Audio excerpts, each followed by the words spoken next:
मैं आज प्रधानमंत्री नरेंद्र मोदी जी की विकसित भारत संकल्प यात्रा पहुंची है।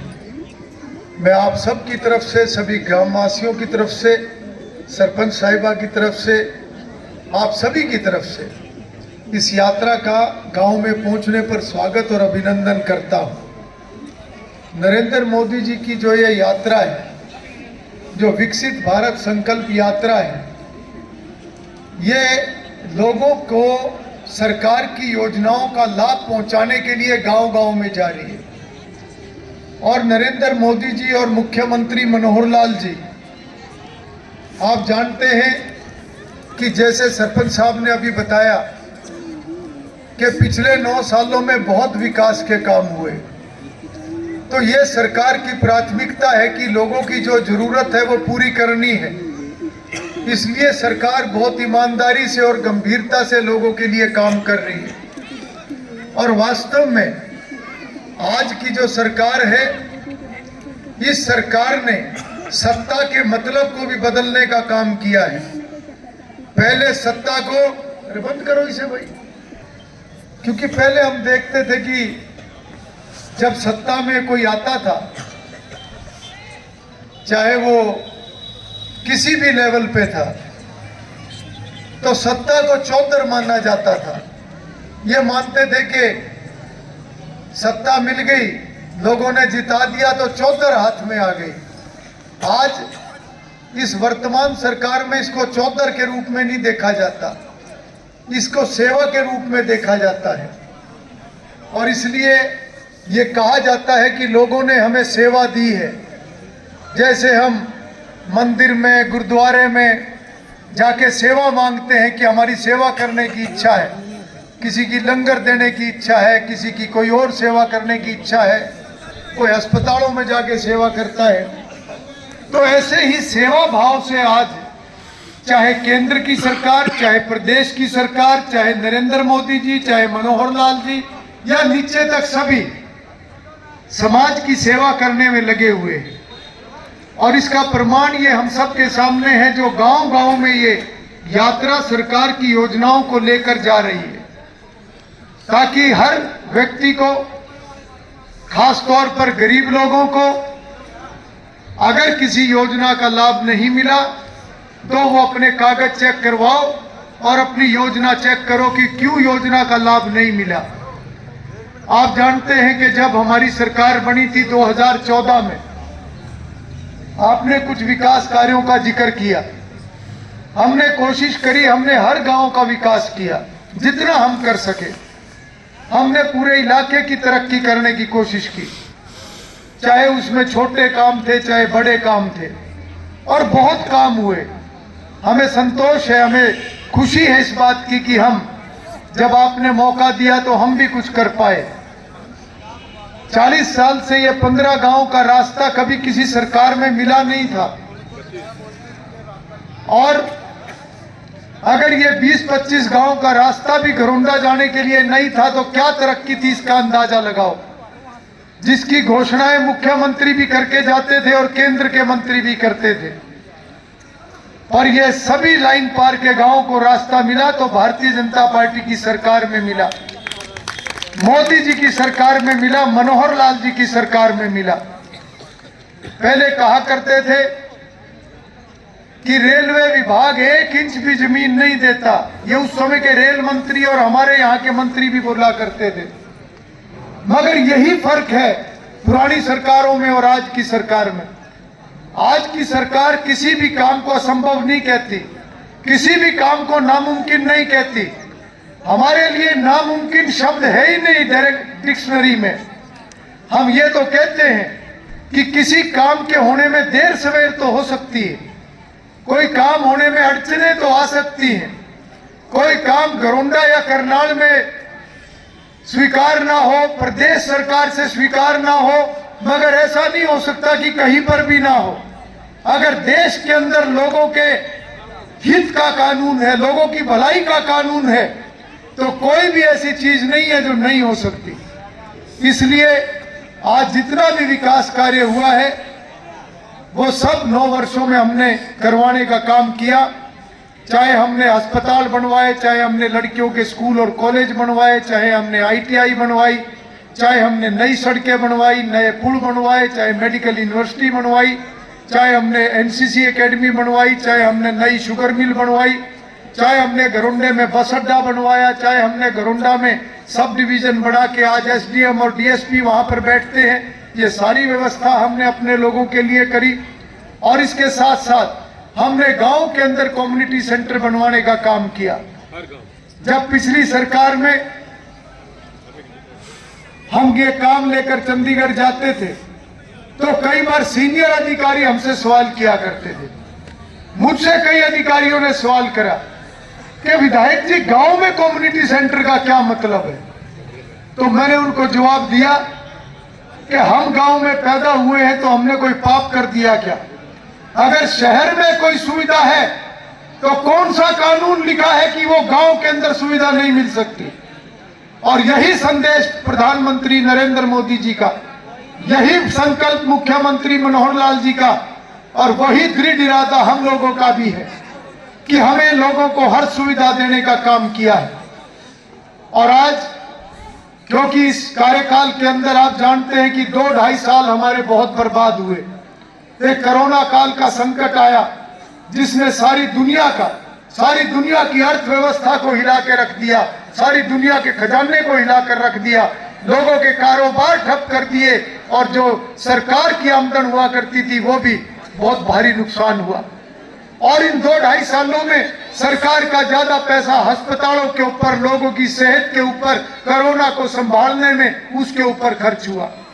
तो बहुत सी एक विकास की जो हमारी गति थी वो कम हुई, मगर अब दोबारा हमारी विकास की गति बढ़ी है। मैं याद करूं पुराने दिनों को, मुझे मलिकपुर गांव में किसी ने एक दिन कहा, मैं किसी प्रोग्राम में आया हुआ था, बोले हमारे रिश्तेदार चंडीगढ़ से आए थे और कई साल के बाद आए, और जब वो घरोंडा के अंदर से निकल कर आए और मलिक पर पहुंचे तो आते ही उन्होंने हमारे से सवाल किया कि इतना कैसे बदल गया। मुझे याद नहीं, किसी जिम्मेवार आदमी ने मुझे ये बात कही थी, उनके रिश्तेदारों ने कहा था। क्योंकि घरोंडा के अंदर जब उन्होंने एंट्री करा तो रेलवे रोड डबल थी, फिर वो आगे आए तो नया रास्ता बन गया था, पहले कॉलोनी के अंदर से आया करते थे, उस नए रास्ते से आगे आए तो अंडरपास बना हुआ था। जब अंडरपास से बाहर आए तो ये सड़क कितनी छोटी सी सड़क हुआ करती थी, बहुत चौड़ी उनको सड़क मिली और वो लाइटें लगी हुई थी। तो इस प्रकार का ये जो बदलाव है, ये बदलाव हमारी जरूरत थी। पुरानी सरकारें बनती थी मगर उनको हमारी ये जरूरतें नहीं दिखाई देती थी, या वो इस चीज को जरूरी नहीं समझते थे कि हमें भी विकास की जरूरत है। और मुझे खुशी है इस बात की कि जब मैं विधायक बना तो पहले साल में जब मैं सभी गांव के अंदर गया तो हर गांव में 2-2 काम मुश्किल से मुझे मिलते थे, कहीं 1 काम, कहीं 2 काम, कहीं 3 काम। फुरलक गांव ने तो एक ही काम बताया था, सारे गांव ने बोले 5 साल में हमारी बस ये सड़क चौड़ी करवा देना, हम दूसरा काम ही नहीं बताएंगे। और जब हर गांव से हमें ये 1-1, 2-2, 4-4 काम आए, हमने पहले 1 साल के अंदर इनको खत्म कर दिया।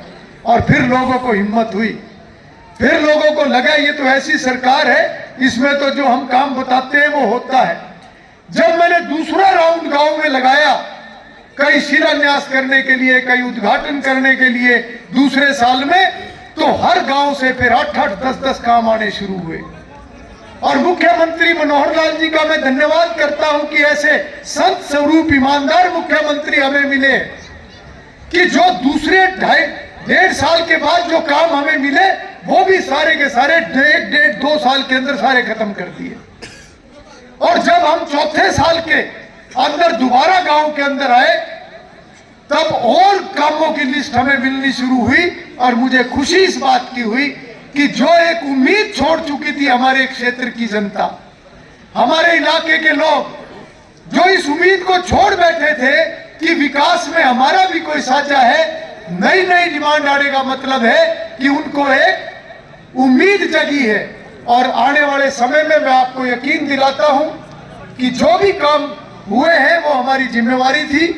जो काम आज आपने लिख के दिए हैं, इन कामों को भी हम छोड़ेंगे नहीं। सभी काम सरकार की योजना में जाएंगे और सरकार की योजना में जाकर जब जब सरकार की जिस योजना का पैसा उपलब्ध होगा, आपकी वो डिमांड पूरी होती चली जाएगी।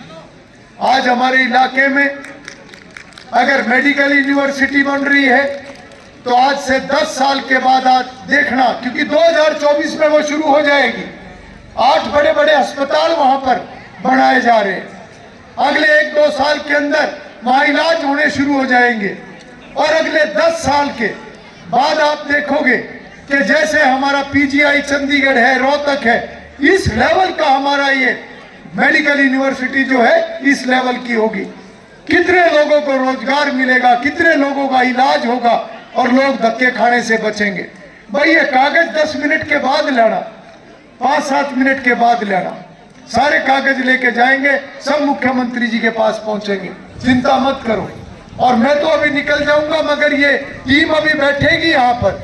जिस जिसके कागज हैं, चाहे वो फैमिली आईडी है, चाहे वो आयुष्मान कार्ड है, चाहे वो बुढ़ापा पेंशन है, चाहे और उज्ज्वला योजना की बात है, चाहे किसी और योजना की बात है, ये सब एक एक कागज आपका देख के चेक करके और जब आप छुट्टी दोगे तब यहाँ से जाएंगे, वरना जाएंगे नहीं। सारे विभाग आए हुए हैं, सारे अधिकारी कर्मचारी आए हुए हैं, इसलिए अभी शांति से बैठो।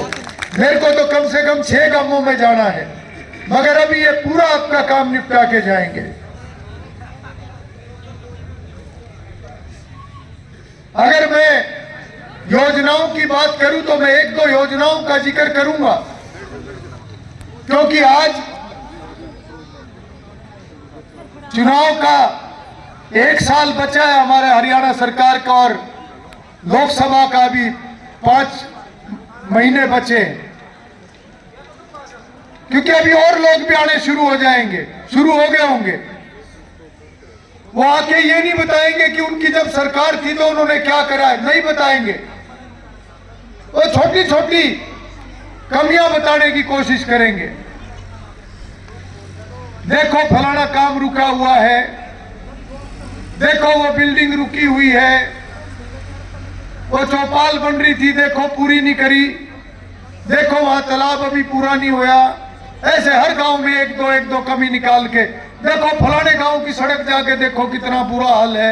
ये विकास की बात करते हैं, ये विकास है। फलानी जगह जाके देखो क्या हालत हो रही है। और लड़कियों को कॉलेज पढ़ने लग रहा था, बिल्डिंग बीच में रुकी हुई है।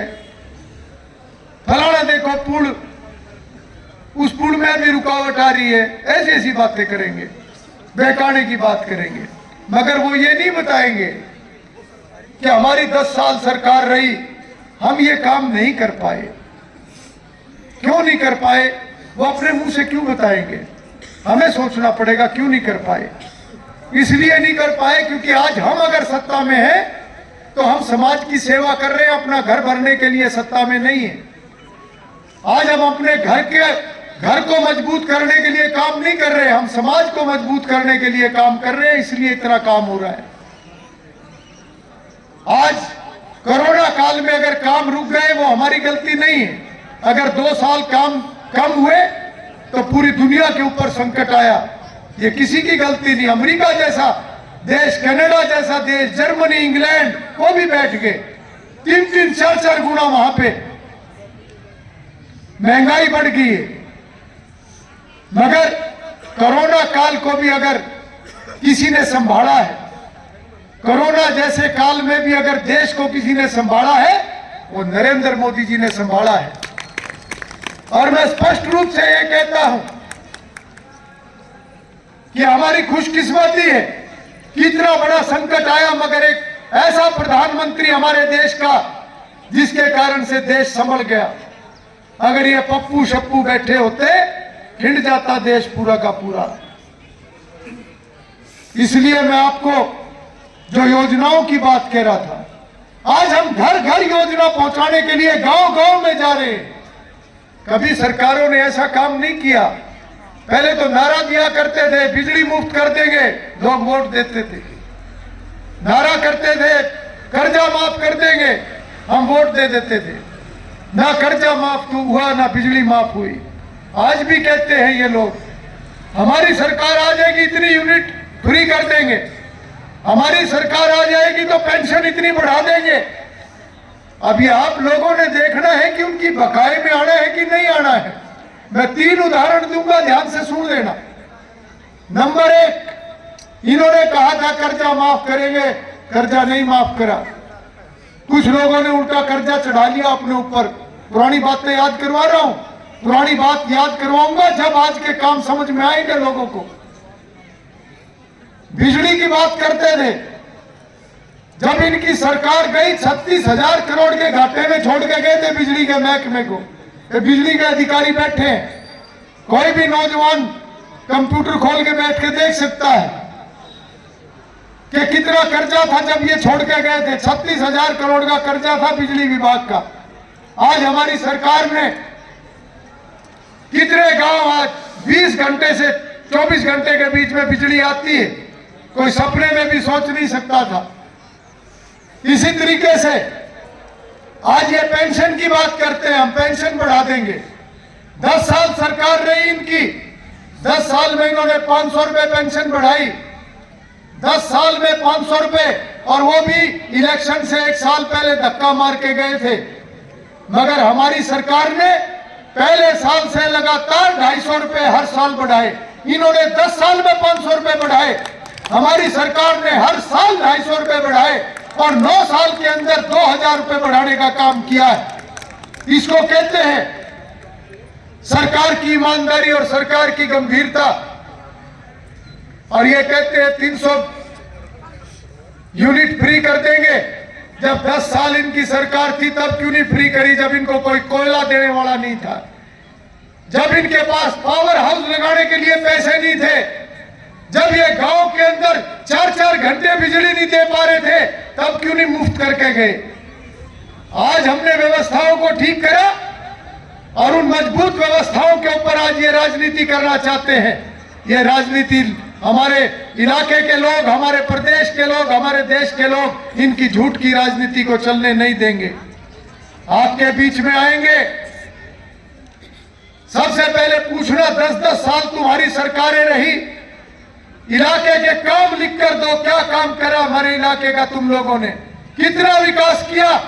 तब जवाब नहीं होगा इनके पास, गोड़ मोड़ जवाब देंगे, बात बदल देंगे, नई बात शुरू कर देंगे, चुटकुला सुनाना शुरू कर देंगे। ये चुटकुले सुना सुना के बिहार में 4 बार मुख्यमंत्री बन गए, बड़े बड़े घोटाले करे। इलेक्शन आता था, लोगों को उल्टी सीधी बातें कह के बहका के फिर वोट ले जाया करते थे।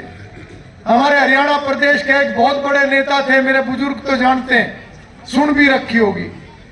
वो कहा करते थे कि हमारे जो देहात के लोग हैं, हमारी जो पब्लिक है, इसको समझाना बहुत मुश्किल है। अगर समझाने लगोगे समझेंगे नहीं, बकाना बहुत आसान है। इसलिए इलेक्शन के नजदीक आओ, इनको बकाओ, वोट लो, हवा बनाओ, सरकार बनाओ और अपना आगे बढ़ो। मगर क्या आज भी हम लोग ऐसे हैं कि हम ठीक और गलत को नहीं समझ पाएंगे? क्या आज भी हम ये नहीं समझ पाएंगे कि जब इनकी सरकारें थी तो गरीब लोगों का बीपीएल कार्ड कट जाता था, अमीरों का बीपीएल कार्ड बन जाता था। मेरे पास जब मैं विधायक बना, लोग आए हर गांव से, कहीं 2 आदमी, कहीं 4 आदमी, कहीं 10 आदमी। जाके देखो जी हमारे गांव में, मेरा घर जाके देखो मैं कितना गरीब हूं, मेरा बीपीएल नहीं बनाया। देखो फलाने का नाम लेके बोलते थे, उसकी कोठी देखो, उसका बीपीएल बन रहा। फिर ये बकाने के लिए आएंगे। और हमारी सरकार ने जो 11 लाख बीपीएल कार्ड है, आज 30 लाख से भी ऊपर बीपीएल कार्ड है। और इन सभी परिवारों का 5 लाख रुपए तक का मुफ्त इलाज, वो कार्ड भी बनने शुरू हो चुके हैं। बहुत लोगों के घर बैठे बीपीएल कार्ड बने हैं, कहीं जाने की जरूरत नहीं पड़ी।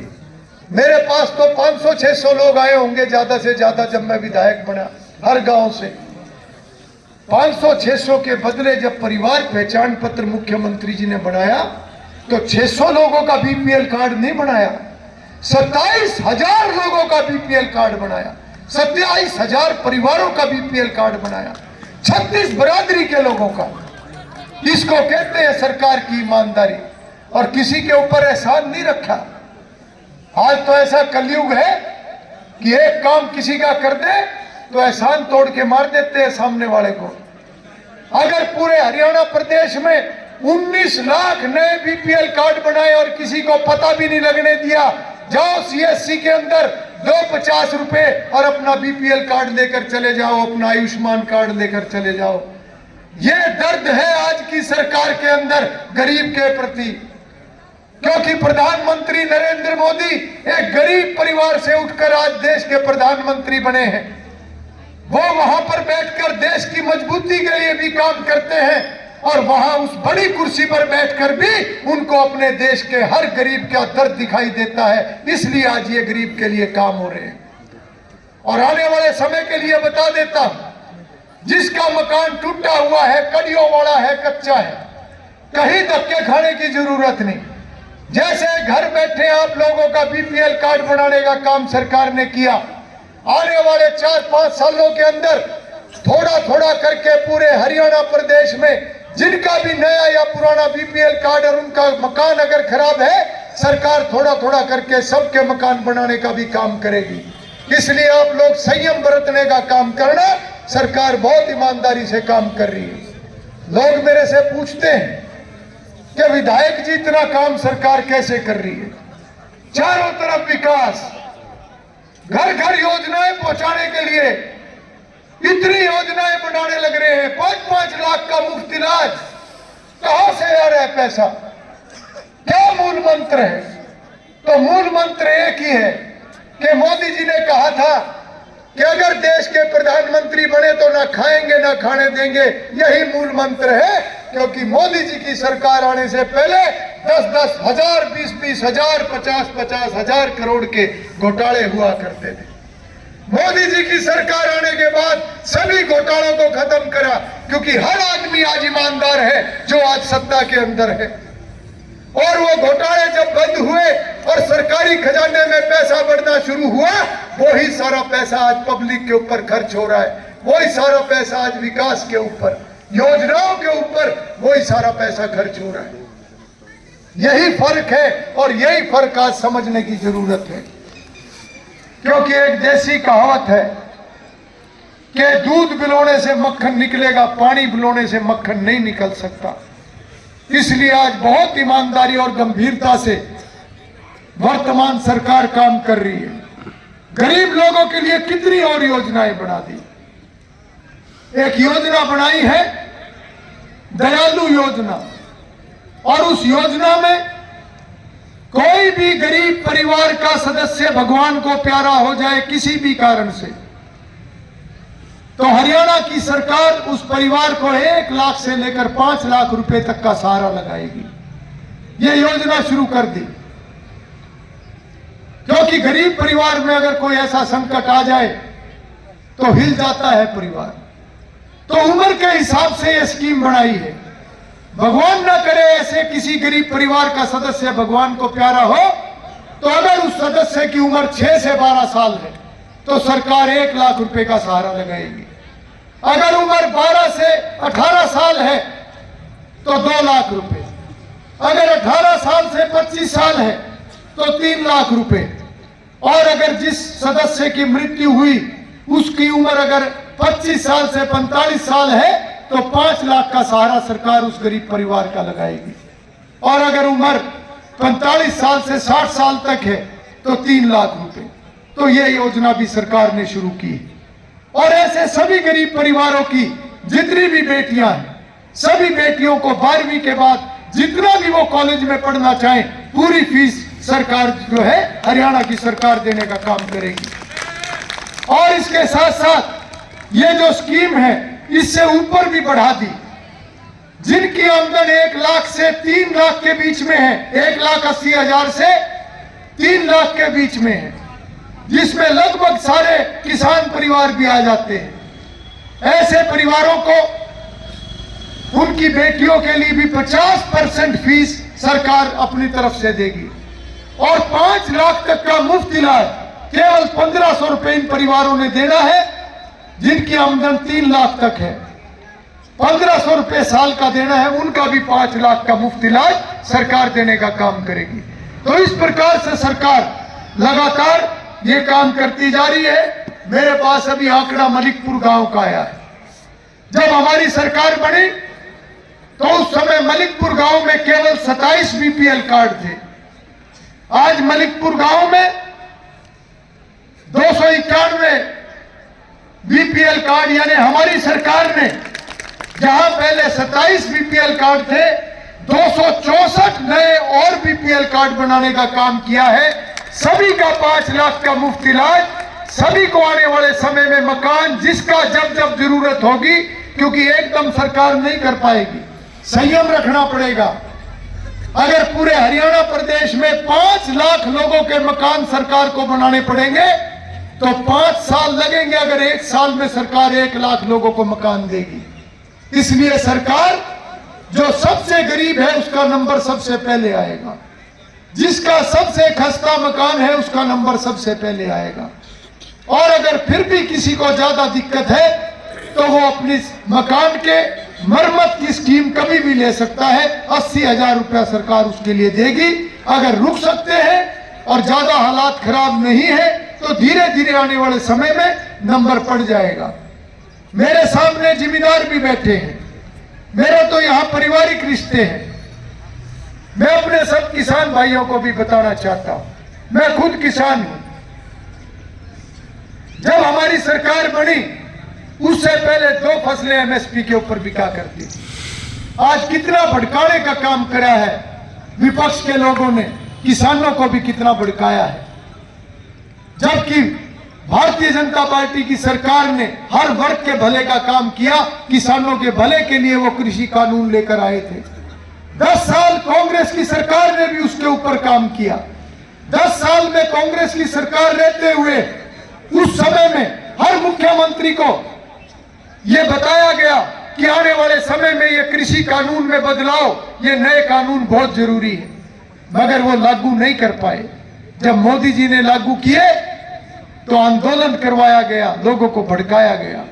जब हमारी सरकार बनी तो केवल 2 फसलें एमएसपी पर बिकती थी, आज 14 फसलें एमएसपी पर बिकती है। अंतर देखिए कितना है। जब हमारी सरकार बनी, नौजवान बच्चे खड़े हैं, आप कंप्यूटर खोल के देख सकते हैं। जब हमारी सरकार बनी उस समय एमएसपी कितना था और आज एमएसपी कितना है। कोई भी फसल 1.5 पौने 2 गुना से लेकर 2.5 गुना तक अगर नहीं बढ़ी हो तो आप कह सकते हैं भारतीय जनता पार्टी की सरकार ने एमएसपी पर हर फसल को 1.5 गुना, 2 गुना, 2.25 गुना, 2.5 गुना तक बढ़ाने का काम किया है, मगर फिर भी समाज को भड़काया जाता है। मैं अपनी बात को ज्यादा लंबा ना करते हुए, आपने मेरी बात को बहुत धैर्य से सुना, आपने यहाँ आने पर बहुत मान सम्मान मुझे दिया, इसके लिए मैं हृदय से आप सभी का आभार व्यक्त करता हूं। और जितने भी लोगों ने अपनी स्कीमों के बारे में जानकारी लेनी है वो जानकारी भी लें और अपने कागज भी चेक करवाएं। जिनका मौके पर होने वाला काम होगा, हर गांव में 50-50 लोगों के, 20-20 लोगों के, 100-100 लोगों के काम मौके के ऊपर हो रहे हैं।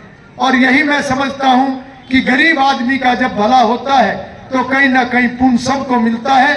आपके गांव में भी अगर कोई ऐसा गरीब व्यक्ति है, कोई ऐसा व्यक्ति है, बुजुर्ग है जिसको कोई संभालने वाला ना हो, जो भी गांव के जिम्मेवार लोग हैं, हमारा ये धर्म बनता है कि उनके अगर कागज पूरे करवाने हैं उनके कागज पूरे करवाएं, सरकार के पास भेजो, मेरे पास भेजो, हम उनका पूरा काम करवाने का काम करेंगे और मिलकर हम सब समाज की सेवा करें, यही हमारा उद्देश्य है। आप सबका बहुत बहुत धन्यवाद, बहुत बहुत आभार।